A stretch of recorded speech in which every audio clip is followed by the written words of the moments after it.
The big news today, Gwyneth Paltrow expected to take the stand and explain to the jury what happened that day in Deer Valley, Utah. She will presumably say that she didn't run into anybody, that Dr. Sanderson ran into her.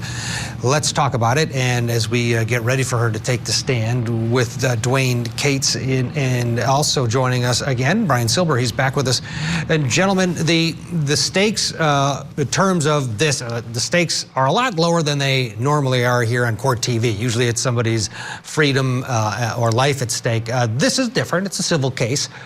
But for this case, the stakes could not, I would assume you'd agree with me, be higher than what we're going to see play out here when Gwyneth Paltrow takes the stand, Brian.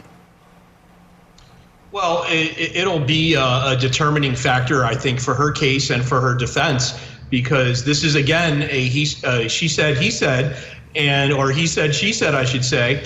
And they're going to judge her based on her demeanor and her appearance and how she sounds, because the stories are competing. I think it's a negative against him that he had a memory issue. And frankly, I take issue with the testimony of this expert that they've been watching. You know, he's giving an opinion outside of biomedical engineering. He's not a treating physician. And frankly, one of the things that he based his opinion on was the lack of any of these problems before the accident, when he was clearly unaware of a medical record where this guy is complaining of feeling old all of a sudden. I think that's a major question. Yeah, he went to his I'm thinking about my kids, his regular doctor, and basically said, yeah, I feel like I'm getting old. And this was before the accident, and that's something that the defense has brought out. Brian, what about that?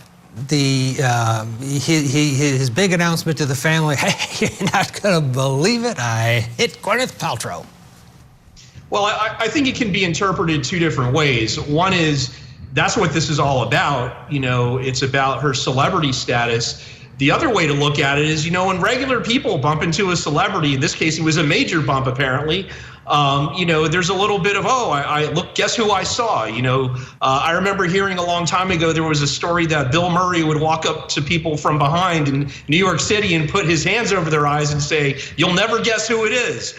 You know, what a story that would make. But I think that's kind of within the bounds of normal behavior. I think they'll need to have a little bit more than that to prove their celebrity attack theory, because I think that's just common talk us regular people would have when bumping into a celebrity. Oh, totally, yeah, except for I don't know that anybody turned around and sued Bill Murray for eye problems after that encounter, you know. Brian, is it going to be difficult for this team, the plaintiffs, to prove at the end of the day that this ski accident, not old age or pre-existing conditions, he does have some ventricles in his brain apparently that are a bit abnormal, that this was the reason that they're seeing a difference in dear old dad?